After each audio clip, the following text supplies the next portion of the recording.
And we are live. Welcome back to the Digital Creators Podcast. Today we're in the studio with Ash. What's up, Ash? What is Welcome. up, Harry? And today's episode sponsored by Modus Cold Brew, supplied by Ash. Oh, I really should have asked her for some sponsorship money. I should start doing it. Not a bad idea. So Ash is a brand designer from Perth, Australia, with a background crossing between brand identity and web design. Ash has been in the design industry since 2016, is on the Australian Graphic Design Association, AGDA Council. He currently works at Chronix, which is a software developer company that focuses on robotics and the integration of robots into teams. Their slogan is, "We make your robot into a teammate." Catchy. Very catchy. Their robot suppliers include Agile X, Boston Dynamics, and ClearPath. In this episode, we're going to talk about Ash's background in design, his influences, his role at AGDA, his job at Chronix, working internationally as a designer, branding, animation, design, and more. So yes, very keen. I've just realized how amazing that bio makes me sound. It's your best bio yet. I mean, we can use that one for your website. I think so. That's coming out soon. Maybe, yes, it is on its way. But let's. Oops. I'm going to press this button. That was loud. I don't actually rarely use these buttons, but we're going to use it then. Let's go back to where you started as a designer, because we want to talk about your design context a little bit, and then we can talk about some other stuff. So, yeah, where did you start as a designer and get to where you are today?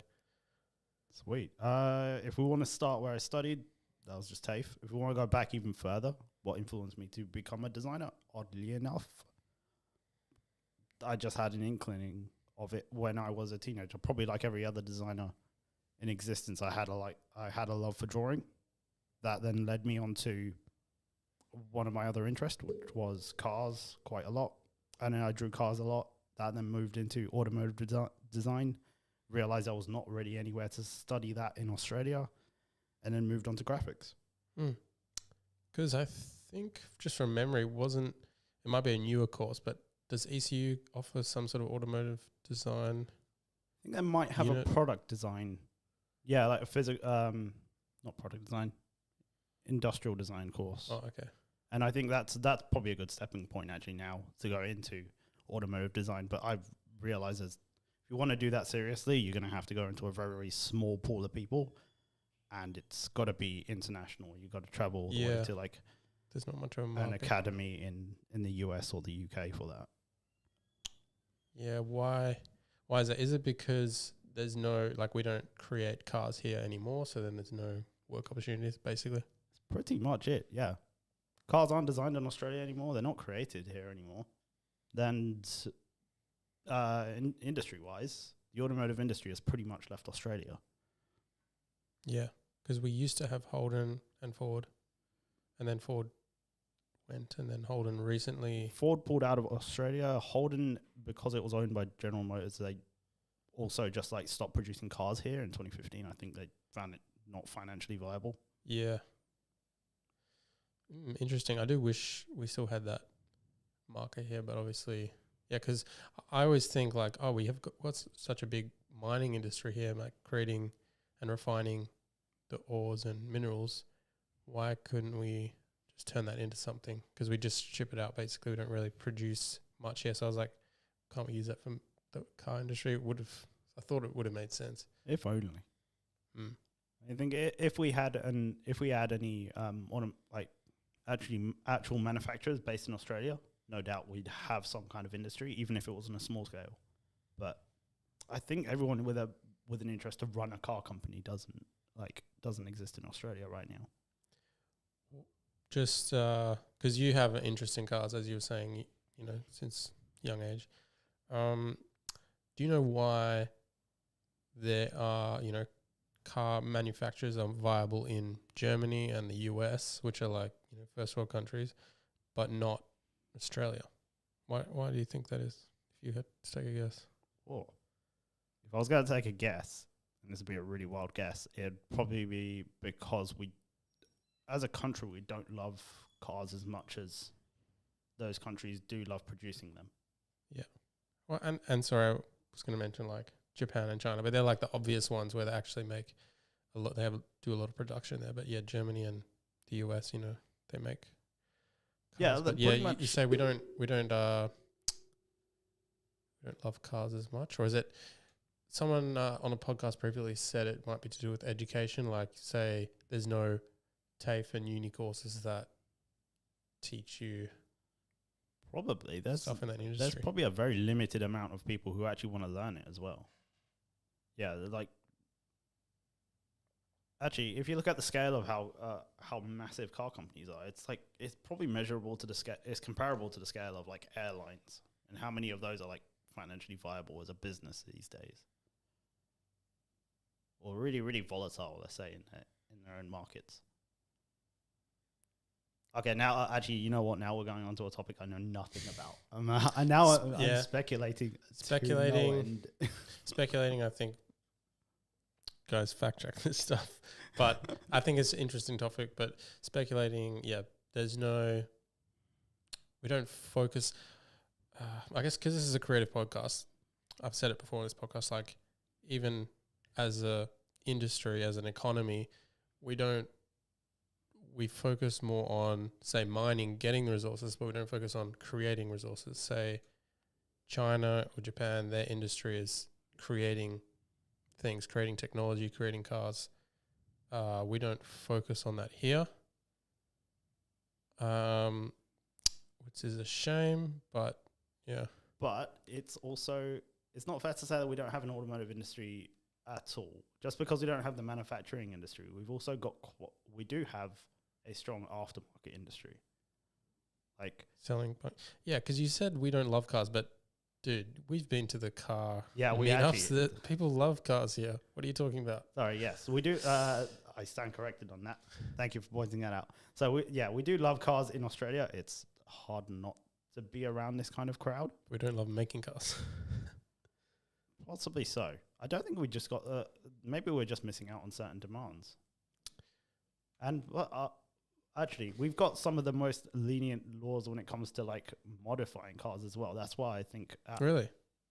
Not compared to Japan. And probably not compared to Japan. I mean, that would be argued in the car community for sure. I know it would be, but I feel like that I've had a number of arguments with other people in the car community about this, and I feel like a lot of them. Like a lot of the people that I have argued with lack perspective. Okay. And that's already a strong thing to start. So what is your argument? Because this actually relates to the creative scene, and just because when you have, because I feel like Perth or Australia, we don't value creativity nearly as much as other places like Japan, for example, where, you know, it's that creative culture. Like Japan, they have more passion for design. You look at the design, their architecture, you look at the clothes people wear, you look at the modifications on cars, the car community. It's much more creative than here in Perth or Australia because of the restrictions.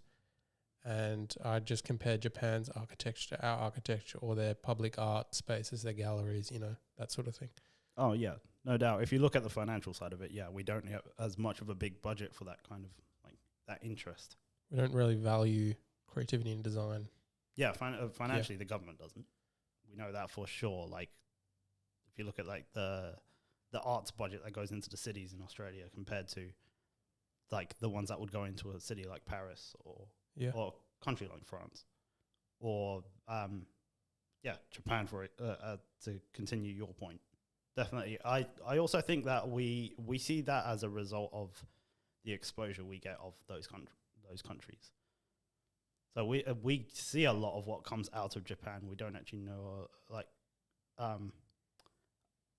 I remember speaking to a lot of people who have lived in Japan who have said you can live in certain communities in Japan and just be completely cut off from a lot of the other interests around you. You can be completely isolated from the car culture over there if you just don't look for it.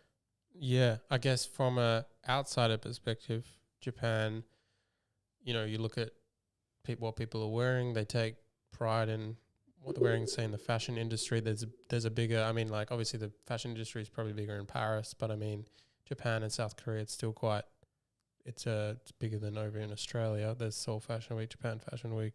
If you look at the car industry, like Japan is known for their cars as well, but that, as you were saying, is like an outsider perspective. Also, random thing. Japan's also known for its like creative skateboarders, which is like a random thing. But yeah, it's another niche. Yeah, no doubt. There is so many deep niches in Japan, and like people who have really carved their way through their own communities over there and developed so much of a reputation for that community.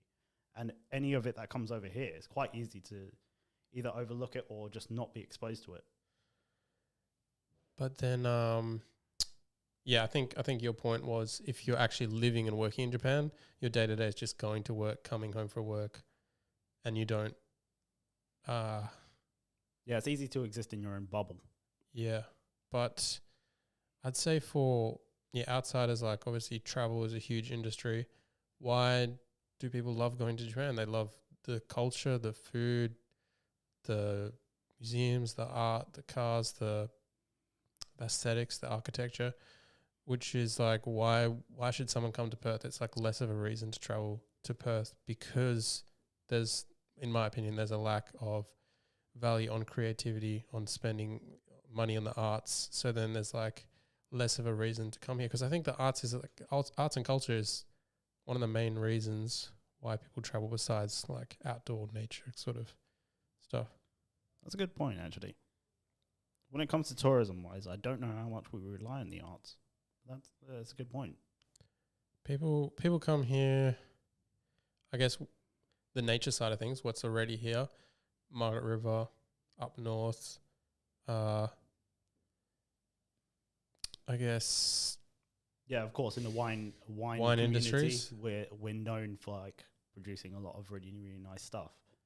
That is a creative industry that I guess is thriving. I mean, like Margaret River and the Swan Valley is known for its wines, but it's quite limited if you compare it to like other places. So I feel like that's something that I would like to see have more funding, because tourism is huge. The nature side of tourism, it's like it kind of speaks for itself, but we need to focus more on the arts. And yeah, I couldn't agree more. Mind you, I think everyone in their own industries are going to make their own arguments as to why they should be getting more attention, and how much their own industry will affect tourism. And be interesting to get your perspective on this, because it has been discussed in previous podcasts, which is Perth or Australia doesn't value creativity because the mining industry is such a huge income for us. So most businesses, it kind of all kind of ties into the mining industry. And because it's kind of easy to get work in the mining industry, the mentality is kind of like, say, work in mining, I can make a lot of money. I can buy a house, a nice car, a boat, my own land. We have sort of more individualistic culture from this. Why do we need the arts? They don't value it because they feel they're already sorted. They don't really think of outside of that. Okay. For asking my opinion on that, yeah, I think you made a good point. I can't really say I have much to add to that, Harry. But I'm sorry. Yeah, no, that's cool. Like, it's definitely a valid perspective, and it's one that you can definitely pick up around Perth, because you notice a lack of push towards the arts because in the community, in the environment, in our cities. You'll realize the lack of influence compared to a city like Melbourne, or compared to a city like, in fact, I don't know how much it affects Brisbane and Sydney. See, definitely places like Melbourne, there is a more, you can like feel like there's a more, it's a creative vibe. Yeah. The whole city is full of more value on creativity and culture. Compared to here, if you walk around the city, it's all kind of stock standard. If you look at the art, the public art, yeah, that's my take. I'm with you on that. Unfortunately, I don't think I've got anything else to add to it. That's cool. Yeah. And then, so AGDA, you're on the AGDA Council, Yes.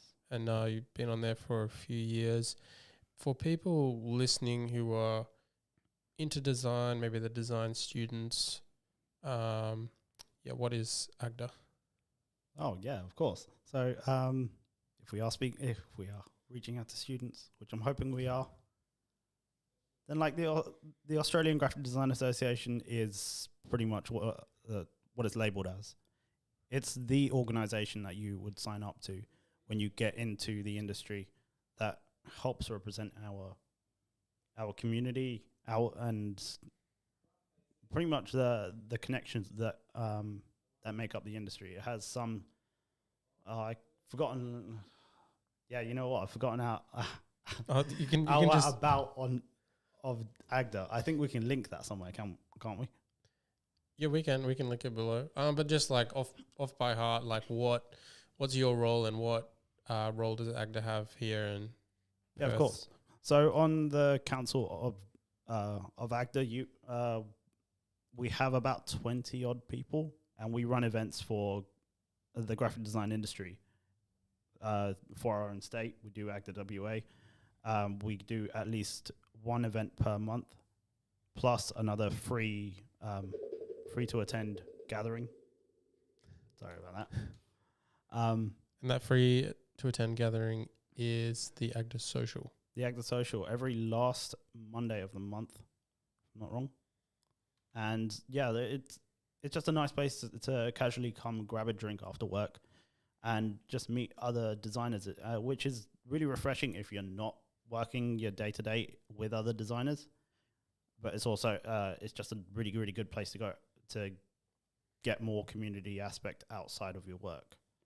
Yeah, 100%. I think it's so important as a designer to, attend these sort of events, because it's like outside of that, who do you really talk to? Even at uni, like I can talk to teachers and stuff, but even they're now teachers, and maybe they've been a teacher for a certain number of years. They might not actually be involved in the design community. And I think personally, as a student who attended these events, it's like there's just really good networking opportunities, and I don't know where else you would go. And I do really like the relaxed atmosphere that you to give you example for students listening. You just, sometimes it's at Pika Bar. You just go down Pika Bar, grab a drink and hang out, talk to people. It's very chill vibes. And you meet at a very social level. You don't meet someone like they are a professional. And, which is like you look up to them. You meet them on a very, very casual level of, hi, who are you? Where do you come? Where are you working at the moment? And then you start with the small talk, and then eventually you'll eventually see the same people at another event. You'll carry on these conversations. You'll develop these relationships with people all around the industry, and plus, not really just limited to designers either, because quite a few of our AGDA socials have been attended by engineers, software, like programmers, photographers. Everyone kind of either from a creative background or someone interested in getting involved in the creative background. And I think that's the best way to network. Like at these corporate events, it can be intimidating if everyone's in like business suits and, little tags. It's like, it's harder to want to talk to them. But here at AGDA Social, it's just like, we're just hanging out at a little bar. It's just like so much easier to chat. And sometimes you're just chatting to someone, you don't even realize their background, and you find out, oh, they're working at some big agency. Or that's true. It's very cool. But yeah, the as much as like other industries and communities also run these similar kind of events, AGDA runs the ones which obviously get advertised towards designers. Yep. But that being said, definitely not limited down to just designers attending. Yeah. And then I'll just kind of add in there, if you're a student, you might also want to check out TDK. I'd recommend like TDK as well. Of course. Which is the design kids, and they also have like creative like design events. Yes, as much as like the two organizations are kind of hand in hand in Australia as well. The Design Kids is a complete different organization. You will have a local, what was it? You'll have a local city host that will be running their own events every month, and they'll usually run separate to AGDA. But the same people who attend AGDA will attend a TDK event. Quite often, it's like a professional will be a special guest at the student events at TDK. Yep. But TDK itself is an international organization. Yep. Do you know where the main organization of TDK is based? In Sydney, if I'm not wrong. Sydney. Okay. Or Eastern States, definitely. It was started by a British gal, which came to Australia, and she pretty much saw the hole in or that gap between students and professionals and started running events, I think, down in Melbourne, Tasmania. Yeah, TDK is also a great one to go to. I would say the difference between AGDA and TDK, or at least, okay, so there's, and you correct me if I'm wrong, there's AGDA Social, which is more like relaxed, maybe drinks and chat, like networking. And then there's Fresh Mints by AGDA. Yes, that is one of the first events of the year. And that's usually run hand in hand with TDK. Okay, cool.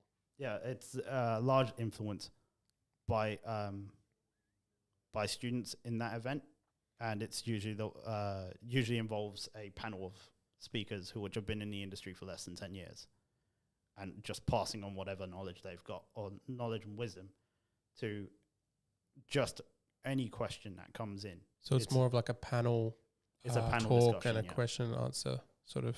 Yeah, the structure of that kind of event is very much question and answer. It's not no one's really telling their story at that kind of event. They're merely just sharing, just answering questions. Okay. With a professional aspect of it. And how would you describe kind of the structure at TDK events? Because from memory, it's also kind of a question and answer event. TDK is supposed to be a lot more casual because it's aimed at the students, which are probably they're just finishing classes before they just turn up to the event, and it will be either at a bar. It's just as casual as maybe a AGDA Social, but it's mostly just students and grads which turn up to them. And it's generally a really good thing because their featured guest will be either an agency or it will be it will be an industry professional, which will be a featured guest, or who else would it?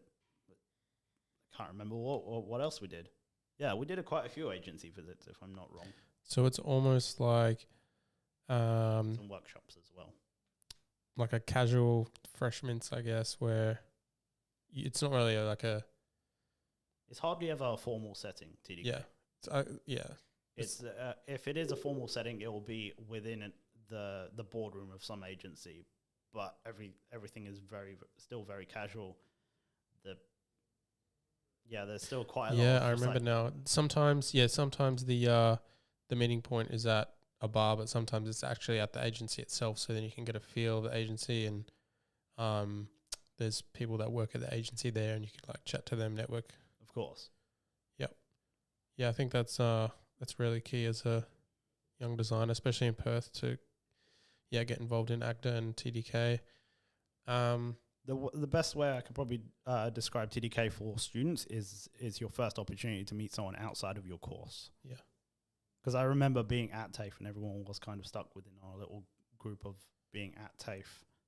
As soon as you step out of that classroom and go to a TDK event, you've then instantly met people who are going to be graduating the same time as you from a uni course rather than your TAFE course. Yep. And then you get more exposure to that part of the industry, because there are people I still keep in touch with right now, and the relationships I really highly value from people I graduated the same year from, that I met through TDK, but didn't do the same TAFE courses myself. Mm.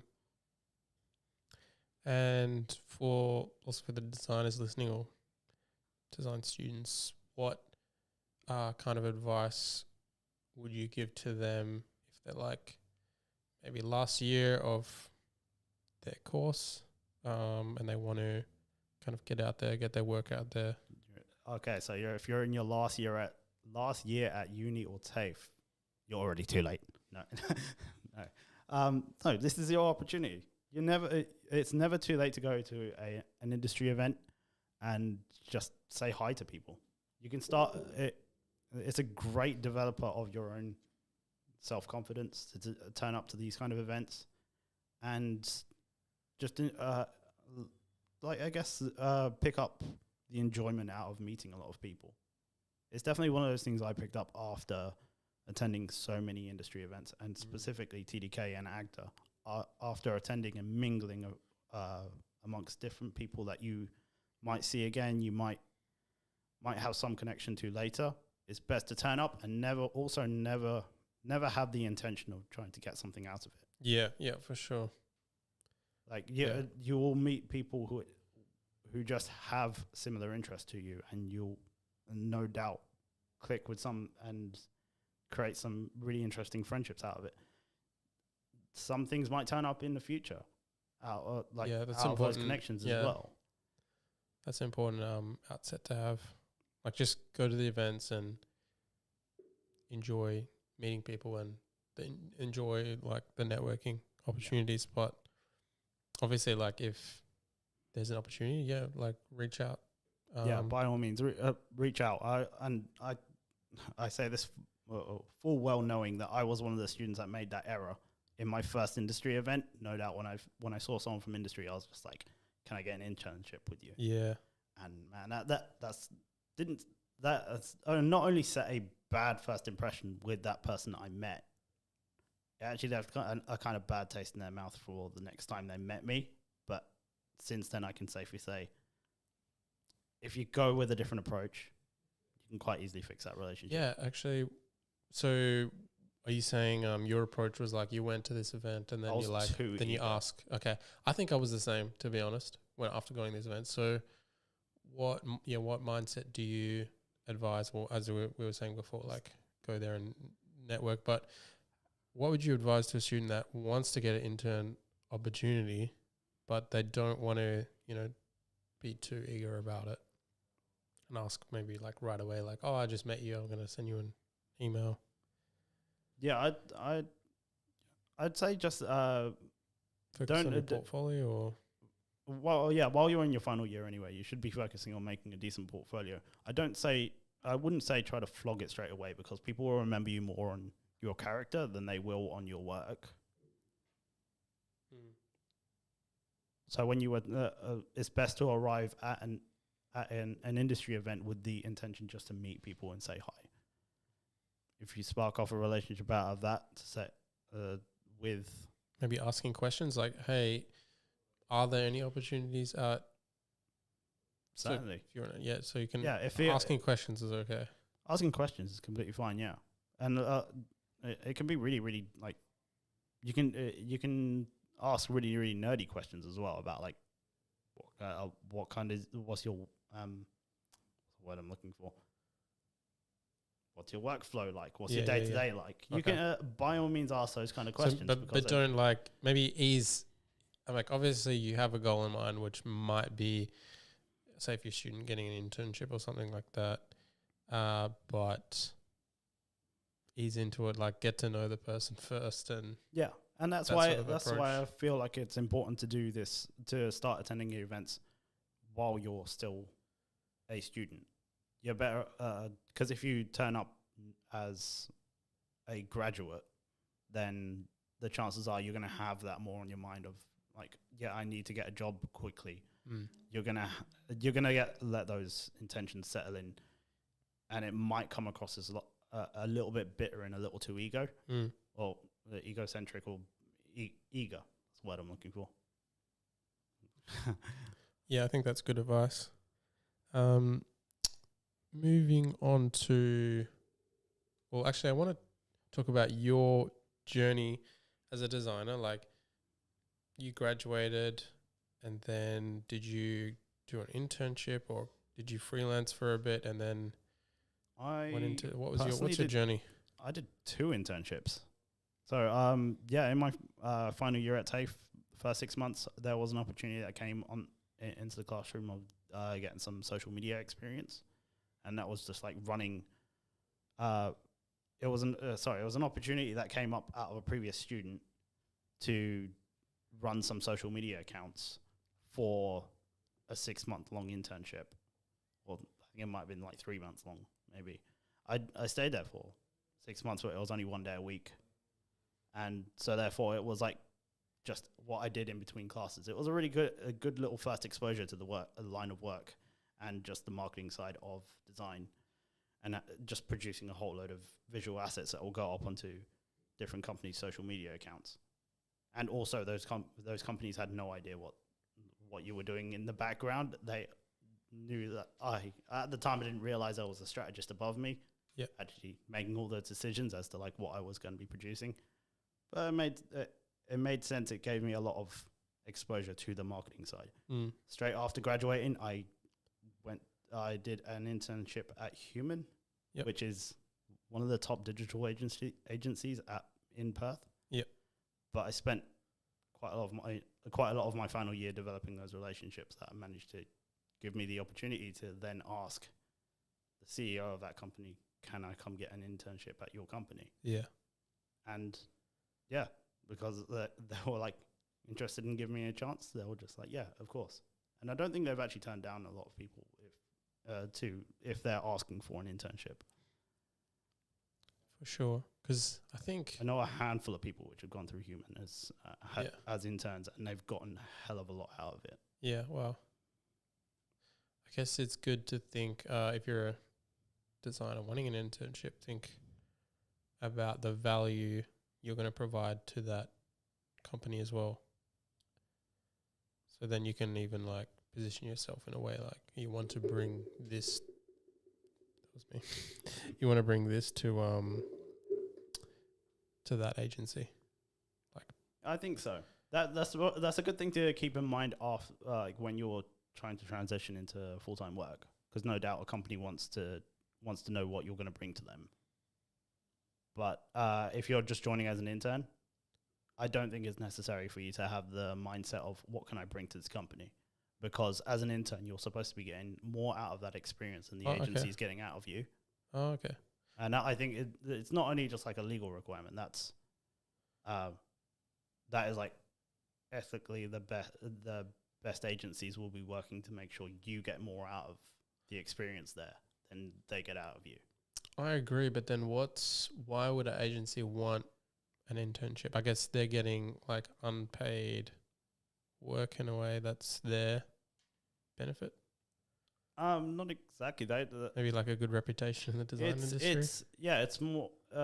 It's one of those things that. Sorry, a good reputation is one of those things that's going to come out of it. Okay. But also, they get exposure to someone which they might want to hire in the future. Okay. Yeah. Because companies are always looking to like hire good talent. Yep. And of course, like if you've got someone who's proactive and coming at you straight from being in uni or TAFE, it's quite easy to see that value very quickly. Therefore, they can afford to give you that. If they've got the resources, they can afford to give you that time in their facilities and actually give you some exposure, help you grow over that time, which is kind of like... It's like an onboarding for possible future staff. Yeah, exactly. So then because sometimes I guess as an agency you want, maybe you're looking for people, but if you already have someone that has interned with you and you like their work ethic and you've built a relationship with them, it's like an easy, and you can be doing them a favor than like reaching out, hello, we need more staff. Yeah, for sure. Of course. Also, I know I skipped over a period of time there, but like if you are a graduate in your final year at uni or TAFE, AGDA WA runs a mentorship program, which quite often gets people into their internships straight after graduating. Oh, that's cool. So the mentorship program, you basically have a pick of wherever you want to go in Perth, and if they have a designer or an art director which is willing to be a mentor in that program, then you get to meet them. You get to spend some one-on-one time with a professional and actually get and learn directly from a professional in your last like 6 months of study, 3 to 6 months, something like that. And then you've already developed a good relationship at that point with an industry professional by the time that you graduate. Oh, that sounds like a really good program. Yeah. I was going to say, were you exposed to it? I don't think I remember it. I'm sure it was there, but anyone can apply for it, or? Yeah, of course. So they open it up in September, October time. And the industry professionals sign up first to say, I'm willing to be a mentor. And then the applications for students open. And if you manage to settle with the person that you chose, then that's awesome. You basically make your own arrangements to meet up with them. If you don't have a preference of who you want to meet, but you have an industry focus that you want to learn, then AGDA WA will pick a professional for you that has the qualities that you want to match. Okay. Which is really good because you never know where you're going to get your influences from. Yeah, that sounds like a really good thing to do. Yeah. So it's a brilliant initiative. Happens every year. And if you're a student in Perth studying graphic design or studying anything in the creative space, you'd be silly not to apply for it because it is completely free. Yep. And yeah, just giving listeners a context for me, because some people know me just as a photographer, I guess. But yeah, I have a degree in graphic design, and I was quite involved as a student and after graduating for a bit in the design industry. So that's actually how I met Ash, which is, we didn't cover that, but anyway, we just. Oh yeah, we actually haven't discovered. We haven't discussed how we met properly. We met. It must have been at an AGDA event or TDK. I think it might have been TDK. Probably TDK. There we are, listeners. Maybe attended TDK events, especially if you're in Perth, because you might come across Harry or myself. Exactly. I think it was at Curtin, or maybe might have been at a portfolio review, which is another thing. Portfolio review is another event that happens. Through AGDA. So and yes, definitely TDK members or attendees will attend a portfolio review. But again, if you're not hearing about these opportunities, I'm sorry, we're not doing a good enough job. Well, here we are promoting them now. And also, I think it was, if you're not following AGDA on Instagram, I'm leaving all the links in the show notes, so check that out. Also, TDK and Ash's Instagram, so go follow them, and then you can see these opportunities. Of course, for sure. That was my other question, which is AGDA a government-funded organization? No, no, AGDA is. I was about to say non-for-profit. No, so. Every division of AGDA, the state AGDAs are non-for-profits, but AGDA as a whole organization is for-profit, and it's just separate private industry organization. So you can pay for memberships. Ah, gotcha. AGDA memberships, yep. Yes, but none of that goes to this. There's not necessarily state-run those memberships; those are national. Okay. And what benefits do you get from being an AGDA member? I wish I knew all those off the top of my head. Okay, we can check the website then. Definitely check the website because there's a handful of different benefits that you can get as an AGDA member. I feel like I've done enough promotion for that. Yeah. Okay, back to you, Ash. So you were at Human, and then what happened after that? And while I was at Human, I picked up a handful of mentors and made a bunch of friends with the team there. After I think a week of finishing that internship, I got my first full-time position. And this is actually, I may as well expose myself completely. That experience lasted a week. Okay. My first full-time job in design lasted a week. I won't disclose the company name, but I was one of those students, which was, I think, or one of those graduates, I think, was a little too big-headed, thinking, oh yeah, I can definitely do this. And I bit off a little more than I could chew. And basically that ended up just being a big learning opportunity for me. Yeah. So it was when I say a bit off more than I could chew, I was like, I was way too eager for that position as well, and I just happened to turn up at the right building where they were looking for a designer, and they were happy to hire me, which was probably a red flag actually. If you turn up to a job and they're happy to hire you after literally saying hi, it's probably a red flag. It means either they're struggling or something like that. Like they need like staff ASAP. They definitely do at their end, but also they don't know enough about you to confidently make that decision after one meeting. Yeah. But they were willing to give me a chance. And then it ended up being a learning opportunity, therefore I cannot complain about it. Yeah, fair Which enough. is a good way I think anyone should look at it, like a job that they lose. Like think of it as a learning opportunity, especially if you're like a graduate. Don't take that to heart immediately, because you might just be in the wrong place at the wrong time. And also I think we should add in, this is probably before Human, you actually worked a couple jobs here at District where this podcast is happening. Actually, no, that was after Human. That was after. Yeah, Okay. so that was even after the full-time position, and I went freelance. I went looking for clients, and then I kind of kept within the AGDA community, the TDK community. I made sure I was active within those, and then eventually my portfolio got passed around to District. Was one of them. Yep. And I met some of the old team here. Yeah. Barry. Yep. Cool. And then after that, And then I freelanced around at a couple different tiny agencies and shared offices. So like Claysbrook Design Community was one of them.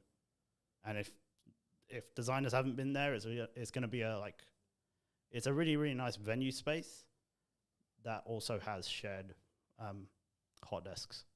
cool. And also tiny offices as well. So they're really, really catered towards the tiny, small startups. Awesome. Deliveroo was based out of there for a significant portion of time. Wait, what was that? Deliveroo in Perth was based out of that building. Oh, okay. Yeah. When they first started, I guess, or yeah. Okay, that's interesting. And a couple of small agencies are based in there as well. Yeah, they've kind of gone through the space, or they've grown in the space. I guess another piece of advice for young designers is the power of co-working spaces. Oh, Even definitely. if like you want to like hire out a space for like co-working or whatever, it's like you can meet so many different people. Absolutely. And so much opportunity comes out of, and this is, I feel like it's underrated as a method of looking for work. If you're just around, people are often just looking for the convenient person there. It's a great way to get work. Absolutely. Like I've known of plenty of different people getting those kind of opportunities in different industries, especially like if they work for a car company or an automotive company, and they just start off as a cleaner, and then they just happen to be around at the time where someone needs help or an opinion, then like they get in with the right person. So if you're conveniently around in a co-working space, and you might already have some of your own work to do, but I can guarantee you there's someone in that building that will need some graphic design services or photography services, depending on what you're offering. And they'll immediately come to you and they'll be like, can you quickly do this for me? Because I don't have the time to hire a freelance designer. Yeah, exactly. Random Immediately, it's that foot in the door kind of experience. Random question. What are Ash's top 5 co-working spaces in Perth? Oh, I'm glad you brought this up. Well, actually, I haven't thought about that one bit.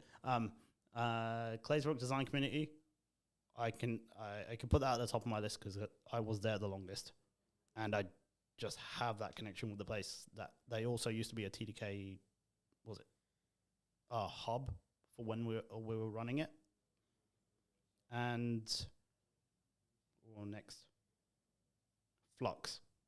Flux is where I got the opportunity to work at Chironix, so definitely them.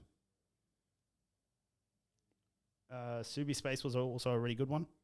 Subi Space is a nice tiny community. I'm not sure if they still exist anymore though.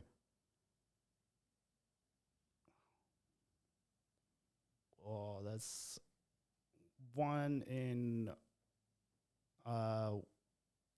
West Perth that I can't remember the name of. WeWork? No, it wasn't a WeWork. It was actually a really, really tiny office. They, Is it still running? I think so. They've got a coffee shop that's like connected to them. Whereabouts we can have a look? West Perth co-working. Oh no, I think it might be Oh, Cleaver yeah, you Street. got your computer there, yeah. Cleaver Street and Co. Something like that. Oh, Cleaver Street, yeah. They that's like a event space as well. You can hire out. Yes, that was it. Yeah, I can't remember. I can't remember the last time I was there, but What's the name? Cleaver Street and Co. I think so. They're right next to some screen printing T-shirt place, and yeah, in between Northbridge and Leaderville kind of area. They're definitely on my list. Is that 4? I think that's 4. 5 I'll just put as Space Cubed, because I know there's so many people who worked there. Cool. But also Space Cubed is like the cheaper version of Flux. Awesome. And so you were at Human and then you went sort of freelance. Is that when you started, you got a desk at Flux after that? Actually, no. After Human, I was just floating around freelancing. Yep. When a job came up, I'd take it for maybe a month or so at a time. Yeah. So therefore, I ended up in a bunch of different places, just doing general graphic design work, and that was like building companies in Osborne Park, then small agency in Claysbrook, then where else did I do? Quite a few different places, I think. So at Claysbrook Design Community in Flux, you weren't actually, you didn't have a desk there or anything, you were just working for people that were there? At Claysbrook, I did have a desk, and I was there for quite a few months, and I started building up my own client base there, and that got me more exposure to like the building industry, which seemed like a very decent like kind of client base to go with, or good market to break into at the time, because there was a few different companies looking to build at that point and start from scratch, and they were like focusing on renewable materials and stuff like that. So I thought my design career might have gone in that particular direction, but then after a couple months, I got stiffed by a client, and I was like, probably not going to stay in this industry. Yeah. And yeah, then I, out of nowhere, I think I had a good couple months off at that point and just started looking at opportunities overseas. And the opportunity to go back to the UK came up through family, because we'll go back for a wedding anyway at a particular time, and I just said, why don't I just look at staying in the UK the next time we go back? Just before I did that, I got called into Flux by a previous friend that I made at Claysbrook Design Community. Okay, cool. And the company that she was then working for then hired me as a freelance designer. And at the time, there were only about 8 people big. Yep. And that company happened to be Chironix. And then I was with them when they moved out of Flux. So maybe about 2 months before I went over to the UK. There we go, networking, guys. Yeah. These opportunities, you never know where they're going to come from. And the chances are you're going to get quite a few interesting opportunities from people who you know outside of design. Because if they are in marketing, for example, which that person was, they were like head of marketing at Chronix at that point, and they needed a designer. They needed someone who could do something practical. Therefore, they looked for the first person they knew. And you mentioned you got that job at Chironix just before you moved to London for a bit? Yes. Then I went to the UK. To the UK. So did you were freelance and you just did a few freelance jobs for Chironix before moving? That's correct? Yeah. Saved up a bit of money and just like used that as, I guess, my bedrock of and starting point in the UK. But I had family to stay with in the UK. Okay.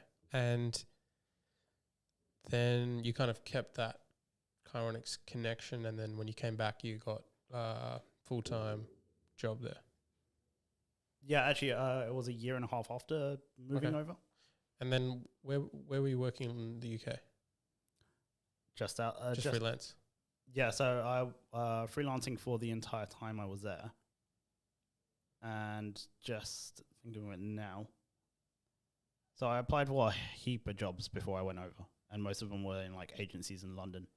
And I really wanted to break into the London, I guess the London Scene. design industry and the scene over there. Yeah, there was plenty of opportunity, but like I knew the first place to start looking would be recruitment agencies.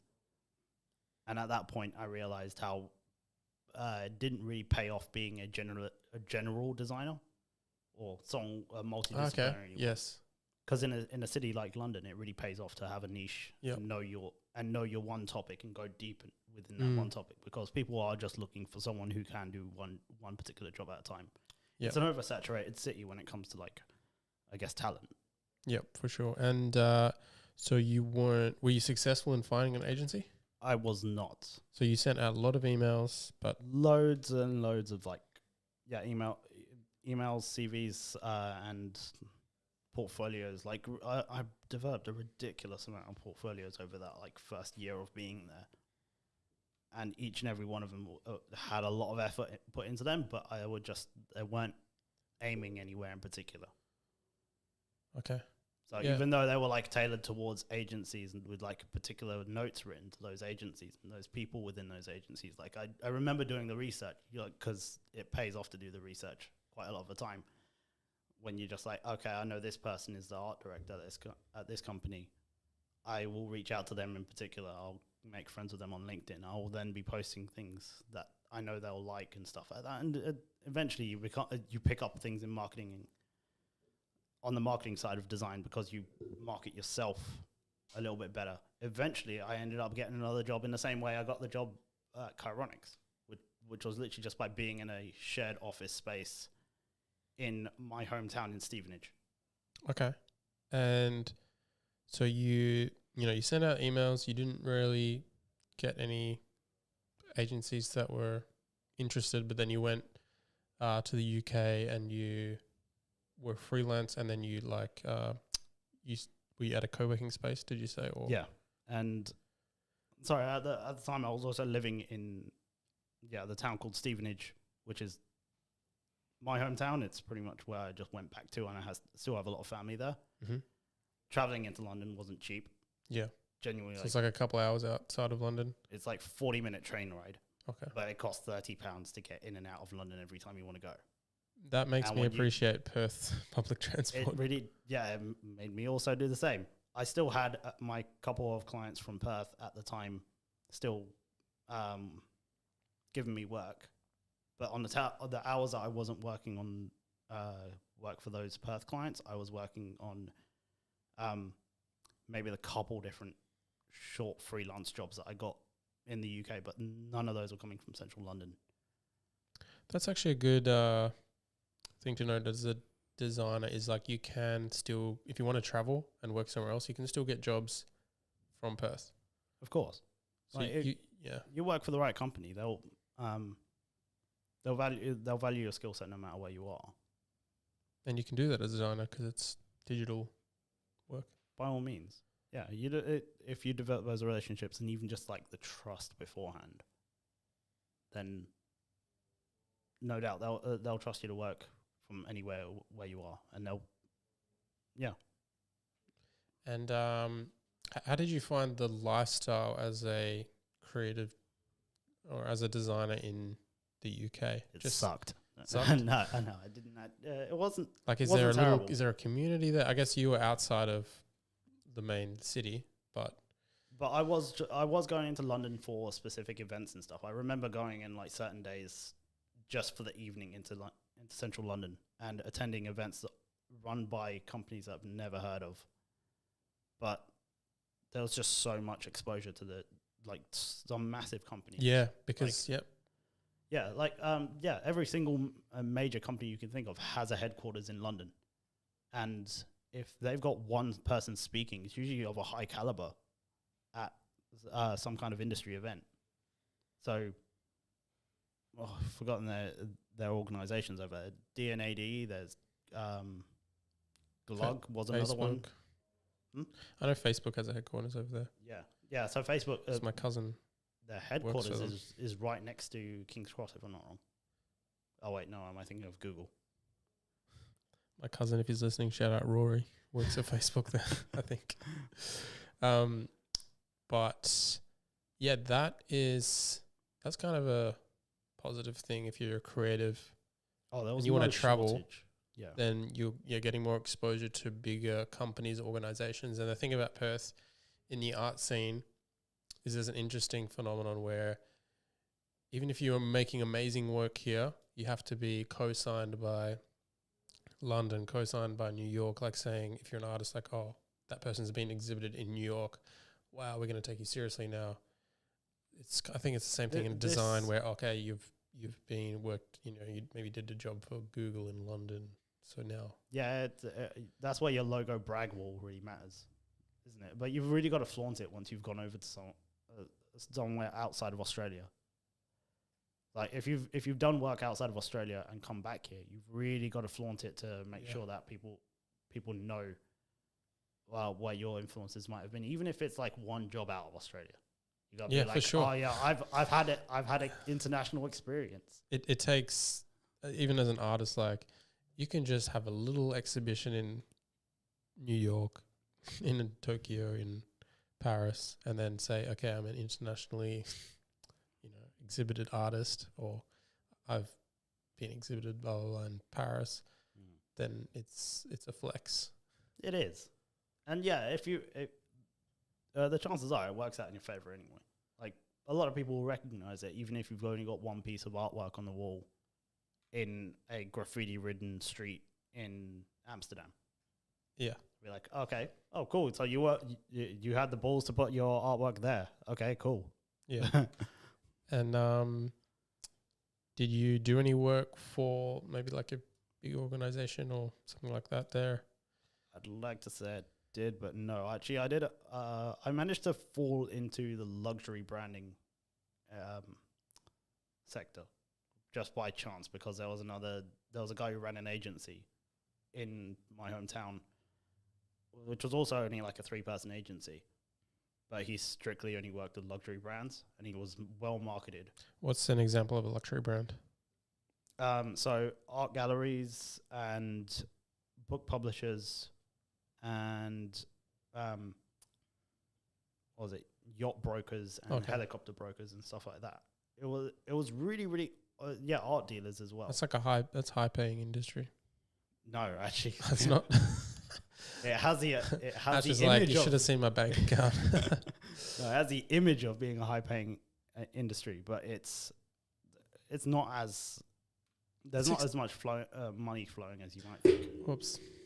I remember it because when I went to London, because I'm sure where you were saying it was maybe reasonably priced, but I remember London being very expensive, like living cost wise, compared to here. Yeah, you don't want to live in central London. It's ridiculously expensive. But even food and stuff, it seemed to be quite high priced. Or did you find it?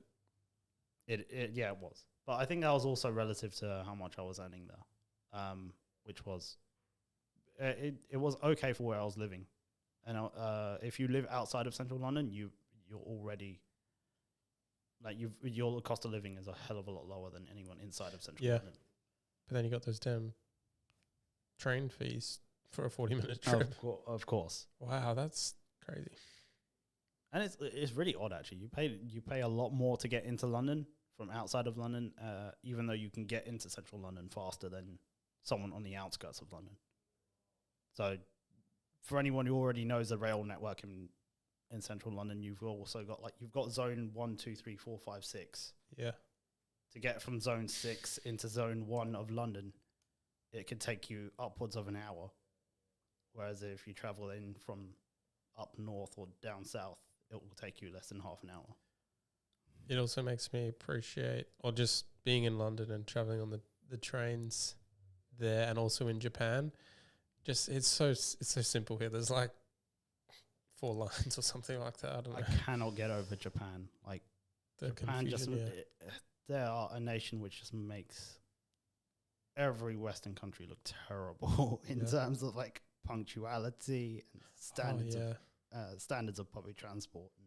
But I was thinking, as an international traveler, just the train, like obviously Japan, you have the language barrier, so the confusion with the trains. But London, also their subway is like quite confusing to navigate if you're like a traveler there. Oh yeah, if you don't compared to Perth, because like we got 4 lines. That's what I was saying. Exactly, yeah. We've got 4 routes that get you into the city in Perth. Whereas if you're in central London and you don't have the time to look over the tube map, getting around can be pretty tough. No question. But it's also got, I don't know. I have so many opinions on the underground.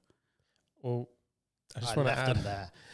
I want to add, if anyone wants to improve the public transport system here, can we please get some more parking? Like I can't use the trains because I always have to like park on some like verge or something to catch the train in. So that's something we need to improve here, but that's my take. I'm with you. Oh God, we don't have, we have a lot of room for improvement, but to be honest, there's so much that I can't complain about when it comes to Transperth as well. Like anywhere you genuinely need to go, chances are there's going to be a train or a bus that takes you there. But if you want to do exploring, you might need a car. Yeah, there's a lot of positives with the Perth transport system, and this does relate to design because it's human design. And they're a massive client when it comes to like agencies in Perth. Because if an agency loses Transperth as a client, they also lose some of their designers. Yeah. Because they'll move over to the agency that actually did win them. For sure. Someone said something that was interesting about the transport system here is like we don't use the space around the transport stations effectively. Like there could be little stalls or shops, and I think in London, I believe you have more of that sort of. You do, but I think London in general, as an example, is a very it's just a busy place. It demands all that. Yeah, there's so many places in Perth that just don't demand that. Well, like, in fact, there's so many aspects of Perth that aren't demanded after 5 o'clock in the evening. That's true. I think that also relates to why maybe we don't have a value on creativity, because most of the mentality here is go to work, come home. There's no reason to hang around like in Japan, South Korea, London.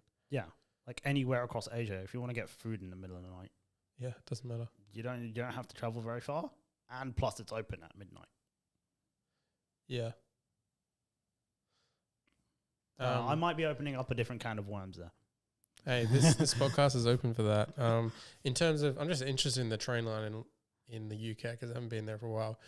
When you were catching the train, did you drive to a car park like here and then catch a train, or did you normally get the bus in? Or for a considerable amount of time in the UK that I was in the UK last, I didn't have a car.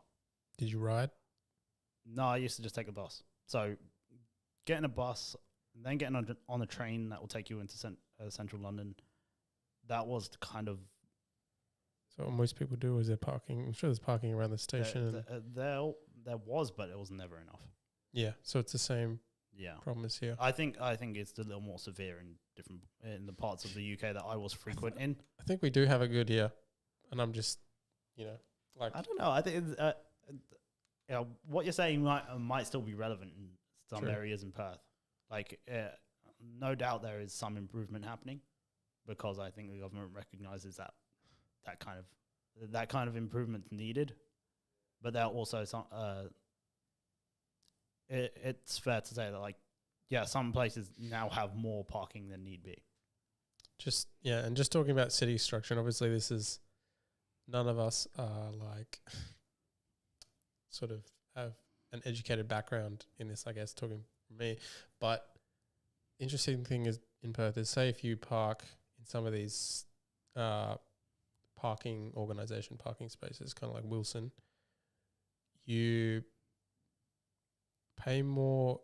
If you go there and you park and you pay, you actually end up paying more than if you parked somewhere and got a fine. That's what I find, which is interesting. That actually makes sense. Now that you mention it, I was just like that.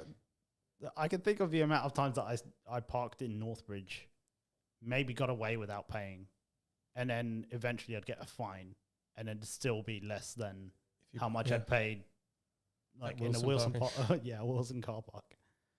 We're giving them too much airtime. For an organization we hate, we're giving Wilson car parking way too much airtime. Wilson, you charge too much for your parking, so yeah. Sponsor this podcast. But I do want to add, there's one, for the photographers out there, there's one Wilson car park on Murray Street that it's like the number one spot for people to hang out and shoot photos and that sort of thing. Because it's on Murray Street, sort of near Magnet House and next to the old Tiger Lils, which I think isn't running. But yeah, top of that car park, you get a city view. It's great for shoots in the day and the night. Yeah. And also cars, people drive up with the cars. So it's kind of like a little career spot. So I appreciate Wilson for that only. Still hate you, Wilson. But there was a point last year when they just had paid security and blocked people from coming up there. So I don't know. You hear that, Wilson car parking? Yeah, they're listening Wilson right now. security. This guy needs 24/7 access to your car parks. Yes. Because he's going to make them look good. Yeah. And then travel-wise, I want to talk about your travels. So you mentioned, obviously you're from the UK, but you said you went to Japan and Europe. Haven't been to Japan yet. Okay. But God, it looks attractive, doesn't it? It is. It's an amazing place. You have been there. I was in Kyoto for 2 days, but those 2 days were amazing. So yeah. That says a lot about Kyoto. Yeah. Shout out Kyoto, and I definitely want to go back. But what about your travels, and have they influenced you as a designer and creative? I don't think consciously. Unconsciously, unconsciously, yes, definitely. Like I've had it. I've definitely concepted out some artwork that I would have taken in from a place like, I don't know, countries like Thailand or Malaysia or the UK or anywhere else that I kind of went. I guess while I was overseas, definitely California. I got a look. Oh yeah, California. I got quite a lot of influence from there, but it's a place that's just full of Silicon Valley is where. Yeah, Silicon Valley specifically is where I was staying. But that meant I also got a lot of like exposure to San Francisco, and man, the design scene over there is interesting, and I'm not really sure how else to describe it apart from interesting at the moment. So I do want to focus on Cali and San Francisco because I think they do have a thriving design community there. Obviously, Silicon Valley, Apple's headquarters is there as well. Some big, Apple, Twitter, Facebook, Google, everything. Every single like startup you can think of, or Uber, everything. Tech company will have their headquarters in Silicon Valley. And therefore, it makes it a very, very energetic place to work, but also makes it a very, whereabouts in the States have you been? So when I was really young, I went over there with family. I think we stayed in San Francisco. I remember we traveled to LA, probably California, Hawaii. Been to Hawaii. Nice little stop off on the way, isn't it? Yeah. Quite a while ago, but yeah, it's definitely a place that I'd want to go back, and it's an attractive place for me because I'm interested in tech, and so Silicon Valley is definitely an interest for me.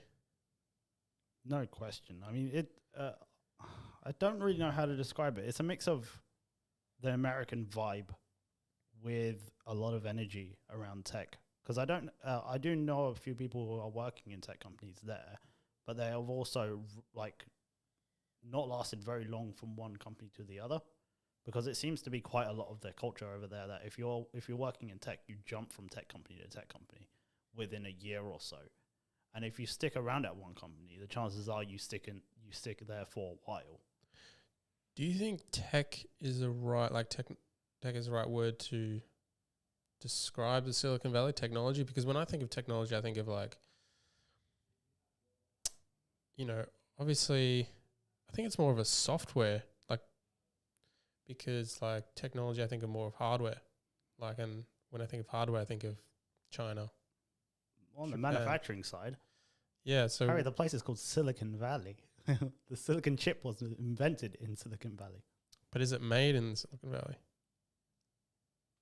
I think it's more software. Software's written there, definitely. In fact, It's one of not our made there. favorite. It's like iPhone. The iPhone was invented there, but it's made in China. Yeah. I think it's more software because it's social. It's more social media. I'm just thinking out loud now, but yeah, it's more software companies, social media companies, and startups. But tech, when I think of tech, I think of technology and the actual devices, which is made in China and Asia usually. Fair enough. It's where a lot of tech is designed. Yeah, design. So, yeah. Anyway. Yeah. So I think that's nitpicking. probably where the reputation comes from. A lot of the tech is designed in Silicon Valley.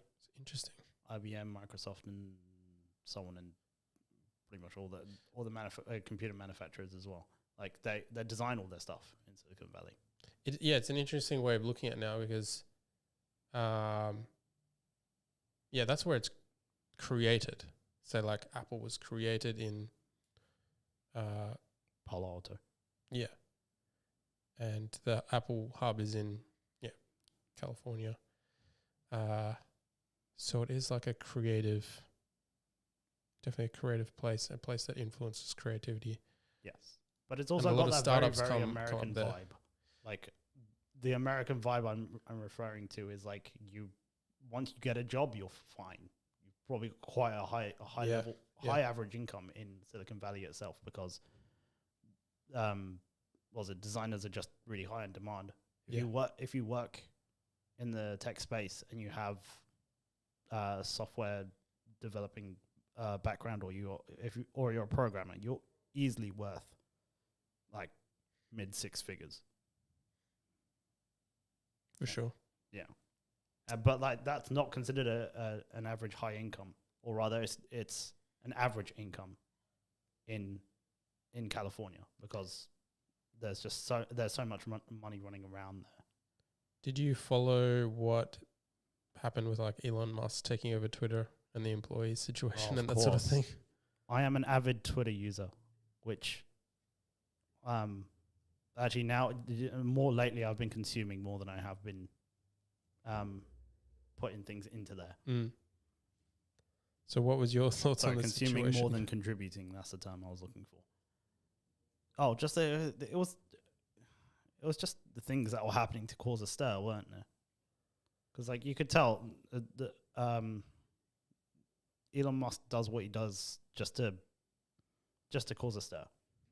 He's he definitely knows how to work with like social media, and he's a very interesting person. Just in the way that he's a CEO, a entrepreneur, a visionary that's created all these. He started PayPal, he created Tesla and SpaceX and Neuralink, very admirable background. Boring company, but also he's like, he relates to you on a human level as well, in the way that he can post stuff online. He posts jokes, memes, and he does stuff that are like memes or like dad jokes and that sort of thing. So he's an interesting guy. Interesting is probably the way to put it. But I'm trying to find the article to fact check it to see. But he laid off like a whole bunch of stuff. Like I don't know if it was in the thousands, but when he took over Twitter, yeah, I from my understanding, he did just some ridiculous moves while he was there. In the short time that he was like running the company, he realized how difficult it was going to be to run Twitter. So I'll just say this. Sorry, according to the Economic Times, the company fired, or Elon, the company fired nearly 500 employees in June. So yeah, Elon Musk, and then according to NDV TV World News, Elon Musk fires over 4,000 contractual employees. So that's quite insane. Yeah, numbers that massive. But like, I don't know. I saw all this stuff on. Wouldn't want to be at the nasty end of that. I mean, but that's the kind of thing that happens. It's possible to happen in Silicon Valley, isn't it? Yeah. You could be out of a job whenever, because the company just feels like it. Because, like, I saw this stuff on TikTok, and I don't know how real that is, but it was basically like the employees at Twitter were like doing nothing. Like, they had to come to work and they were just like wondering what they were going to have for lunch, and they had like bean bags, and like there's this Gen Z or Gen Y impression of how work should be or how work is, and it's like all about bean bags and slides, and like it was kind of like a meme of how the staff at Twitter actually didn't have to do anything and didn't put in work, and that was kind of Elon's mindset. It was like, what are all you people doing here? Like, and then he just kind of fired them, and then he was like, we're just going to run it from the ground up with like this number of employees that we need. So that was interesting. That's interesting you mentioned that. That's been a conversation topic that hasn't turned up in ages, actually. Because I remember when, like, if you'd looked up the day in the life of a designer probably like 8 years ago, that would pretty much be what you get. Yeah.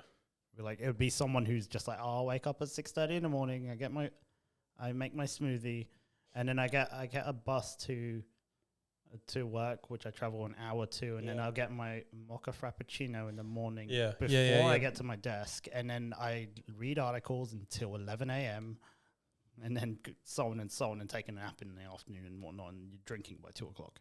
Yeah. Fair enough. That was basically what it was. It's weird how much of that I could recite from seeing one video. But yeah, I think that's fair enough on Elon's part, and I guess it speaks to, I don't know, maybe the work ethic of Gen Y, Gen Z. But that's the opportunity they got exposed to. Like, they sooner or later realized when companies that big were hiring a lot of people, they saw talent, but also didn't have a lot of work for that talent to do. So therefore, they might be having some kind of influence in development of a company, but they might not be having enough of an influence to visually justify it on a balance sheet. And then there was the other thing, like Twitter's kind of been a big topic for the past couple of months with the takeover from Elon Musk, and also with, I don't know if you have much of an interest in censorship in terms of social media, like there's different tiers of censorship depending on the social media platform, and Twitter seemed to be censored quite a bit. Also, I think they banned Trump from Twitter, and so Kanye censored, West, but it also seemed like political. Yeah, it had a political influence, and they claimed that political influence didn't determine whether they promoted a tweet or not, but according to the Twitter files that are being released, it did. So now Elon Musk has it. Yes, that is one of the things he exposed, isn't it? Yeah. And apparently there were a lot of conspiracy theories around it, and a lot of them came out as true, which I haven't looked into, but it's very interesting. I also haven't looked into this. As a Twitter user, As a Twitter user, yes, I should know more about the platform I use. But that also brings me on to the topic of different social media platforms and how much we should be utilizing them in different ways. Yeah. I've noticed that the user base in Australia for Twitter is ridiculously low. Yeah. because I think I understand that no one really has an interest to use it because it's just purely written and it's very, very limited to characters. And that was enough of a reason for a lot of people in Australia not to use it to begin with. But now it's just become so easy to get just Exposure. not exposure, not so much anymore. As a platform, it's just full of so many arguments. Oh, okay. It's just It's more full of of an argumentative platform. yeah, exactly. It's where you're going to get your most direct haters from. If you make it big on Twitter, you immediately just get more abuse than you get positive back from it. So therefore, there's enough of a reason for people not to be on there. Would you advise it? Do you recommend it as a platform for creatives to use? Absolutely. If you know what you're doing with any social media platform, which after spending a few hours on it, you should have a fairly good understanding of what that platform's good for. You could use it in a very, very you could use it to your advantage very easily because it's a place for opinions. It's it's not purely text based, but it's a written platform rather than your image platforms like Instagram or Facebook. Majority of the content that comes on Twitter is opinions and I guess written content, which it's one of those bases you should be covering marketing wise because you should be going where attention is in general, right? Yeah, exactly. Yeah, and Twitter just has, even though it has a lot of nasty attention, it's still a place where attention is. Yeah, so my experience with Twitter when I was posting more personal photography content, I wasn't there. I did notice a shift in, they introduced the chat component. You know, it's like, I forget what the previous app was, but where you can actually talk to people verbally. And then it seemed like they changed it so the algorithm was better for people who post and using hashtags. So some of my posts did quite well. But then since I focus more on this podcast, which doesn't have a Twitter account, thinking maybe I should, I stopped posting on there. But I think it's good for its niche audience. Like people who are on there really enjoy it and they want to get involved and talk and have their say. Yeah, of course. No, definitely. You're going to reach a particular section of your market there. So it's definitely not a place I can slag off completely and advise that people stay off of. But if you're ready for what you're going to see on there, which is often exactly what you're looking for, then it's a platform that really should be utilized from a marketing perspective. And if you're creative, it makes sense to be marketing on a platform where there's attention.